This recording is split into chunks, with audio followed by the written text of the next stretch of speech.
It ran from absolutely perfect to garbage.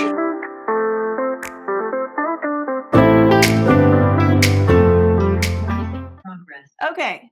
All right. So now we're recording again. So now we're recording again. And just to catch us up, you're a CPA, you worked for Price Waterhouse, you had a solo business for a number, well, first with a partner, then as a solo business for a number of years. And you got burnt out on that because the regulations were changing so fast that it was hard for you to keep up, and it just was not a good work-life balance. And Right. then you were telling me about your work with the Indian tribe, which had 17 different businesses that you were the controller for, lots of different industries.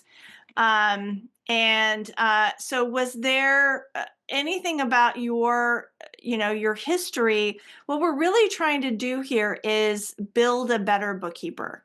Right. And what we're finding is that so much of the time, the bookkeepers are handing over books to the CPAs for, tax purposes or even managerial accounting purposes, and they're just not in good shape. That the bookkeepers just didn't know what they were doing, or didn't know what they needed to do specifically that was going to make the accountant's job easier. Well, I So did you? ran a lot, obviously, and when I was a sole practitioner primarily, you can get either for, a banker for a loan package or something like that, or the tax Yeah. return. Yep. And I'm looking at it as a CPA. And most of my clients had, the business clients had an in-house bookkeeper. Mm-hmm. It ran from absolutely perfect to garbage and everything in between. Well, And tell me what is the difference? Like, what is the difference between an absolutely perfect and a garbage? okay, Like what well, kinds of things? Give us some this bullets. is it. Is and I think this is what maybe Andrew, I think was his name, was referring Mm-hmm. to earlier. Yep. You get a set of financials, and you look at them, and then on the face of them, they don't make sense. Mm-hmm. Okay, I mean the natural balances are backwards, and bank accounts haven't been reconciled, like Andrew mentioned, and all that. Fixed assets and depreciation don't tie into the general ledger.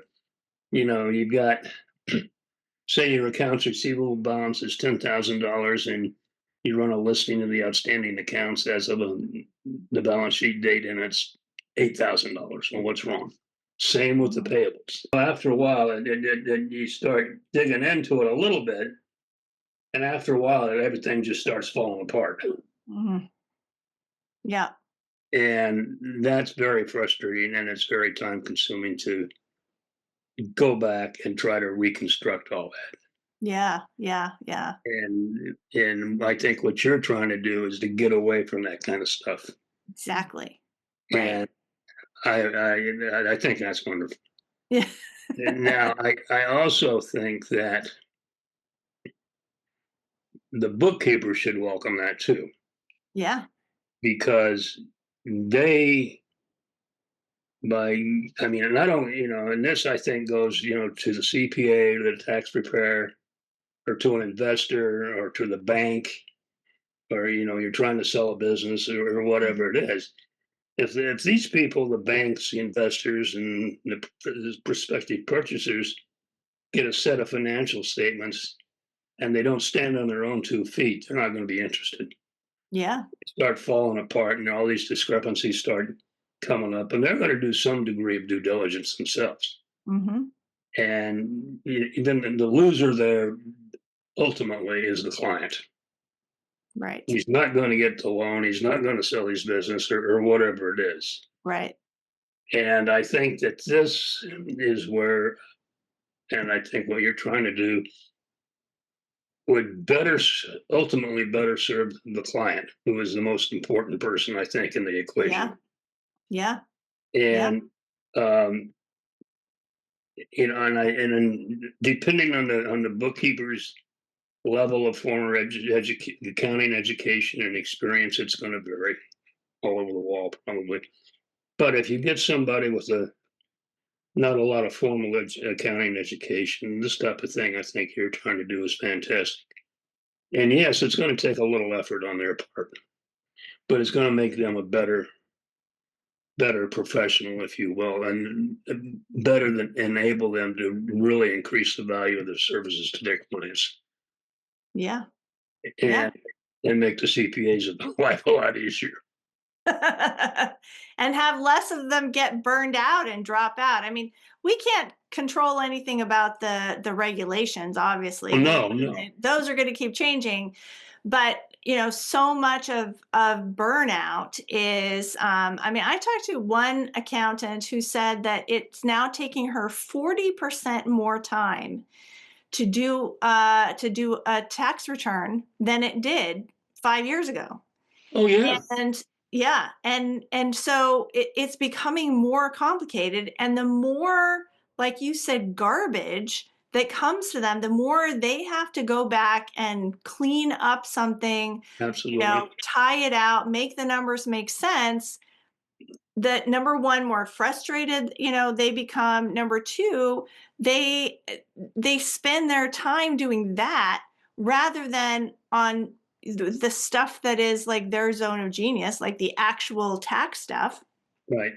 And then if they can't, if they can't charge their value, like they're charging premium prices, like their accountant CPA time for what is really bookkeeping work, which means that the price to the client goes up, and then the client doesn't want to pay that, and it's just It feeds on itself after a it while. does. It's a downward spiral. Yes, downward spiral. That's exactly it. That's exactly right. And then what we find is that accountants are getting burned out. They're leaving the profession, and there's no one to come in and replace them Right. because the work is so difficult. No one wants to do that. Well, another factor I mentioned, and I guess this might be a personal thing, is that most small to medium-sized firms, businesses don't have a big accounting staff. Right. And because of that, your internal controls are sometimes a moot point because you just don't have the people to set up the controls that would really work. Mm-hmm. Well, you have that, plus you have numbers that don't hang together and that don't make any sense. Mm-hmm. And so you've got bank accounts that aren't reconciled, control accounts that aren't tying down, whatever it is. Mm-hmm. Once you've got the potential of sloppy internal controls, that to me is kind of getting to be a recipe for disaster for the Yeah. clients. And I mean, in Yeah. my experience, I've caught so many people stealing from their employer Oh my gosh. that it's kind of disheartening, really. Yeah. Yeah. I mean, I don't jump out of bed in the morning and say I'm going to catch a crook today, Right. but you got to keep in the back of your mind that the possibility is always there. Yeah. Yeah. And Yeah. so, That's a whole nother discussion. yeah, We are considering we're considering developing a course specifically on fraud. Um, but the subject matter expert I was talking to, I said, how do you teach somebody to catch fraud without teaching them how to commit fraud? you know, it well, seems like that's an it's a double. interesting point. I remember when I was working at the savings and loan, I reported to the president, and he and I were in a conversation one day about fraud. uh, And I said, "Well, Jerry, you don't have to worry about me because I'm not going anywhere. But I tell you what, if I was going to steal, I'd do it in such a way that you by the time you caught me, I'd be long gone." So yeah, that's to your point. You're absolutely right. yeah, And but I guess the point I was trying to make, that's just in my mind an additional protection for the client. That if the numbers are right, that in itself helps prevent a lot of fraud. yeah, yeah. Yeah, And that's a really good point. Yeah. and so, and I think that, it may take a little extra effort on the bookkeeper's part to Mhm. learn some of this stuff, but I think it'll be well worth it. Yeah. And I think that, the client will benefit, the client will be happy. And if you go through the transition, I guess, or the evolution, whatever you want to call it, of getting this stuff under your belt and getting your head around it, the money will come. You don't worry about that. Yeah. Yeah. Yeah, And that's true. so, I mean, I guess that's the way I feel is, just, and it's not going to happen overnight in a lot of cases. I know that. Yeah. And, I think that's one of the reasons I'm kind of trying to transition out of the public accounting arena into the bookkeeping arena, if you will, because I Mhm. think I don't need the money, the CPA rates. Some money's not my driving factor, Mhm. and I think that I can make as much as I want doing on the bookkeeping side, and at the same time provide a real service to businesses that need it. Yeah. Excellent. Excellent. So Well, that's my rant, I guess. Is people crack the books right. and learn a few things. Yeah, yeah. Well, we talked about balance sheet with, with Andrew reconciling accounts. You've mentioned some really good things here, making sure fixed assets and depreciation is set up correctly, and checking the accounts receivable and accounts payable, making sure you can back up all those numbers. Yeah, and that's the biggest thing is if your client goes to a bank for a loan and you give the banker a set of financial statements, well, number one, they better make sense to the banker on the face of them. And then number two, and they'll do some due diligence. Yep. And once they start digging, if the numbers don't hang together, they're not going to probably want to have anything to do with you for a loan. Yep. And it's the same thing with taxes. If and I've been through enough audits with the IRS to know this is that if you give the tax auditor set of financial statements, he's going to do the same thing. Does these numbers make sense? Yep. And then he's going to kind of try to relate it back to the tax return. Yep. And then my experience with the IRS, if they have a high degree of confidence with you and what they're looking at going in, they don't dig as deep as they normally would. If they start finding inconsistencies and Yep. mistakes and misstatements, they're going to dig a lot further. Yep. And if they Yep. dig far enough and long enough, they'll find something. Yeah. I've never been through an audit, but I'd always suspected that that was the case, that if you have your ducks in a row, it's more likely that that they won't dig as deep. So, Oh um, yeah, if they're convinced that really so that's, quickly, if they're convinced they're not going to find anything, they're not yeah, going to. yeah, yeah, yeah. Excellent.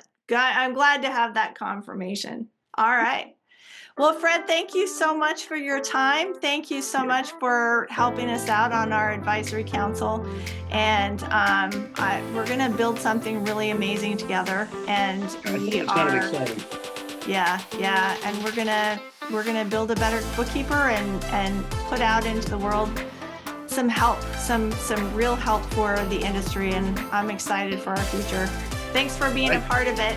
Okay, Margie, thanks for your time, and I'll try to get a camera before the next one. All right. Sounds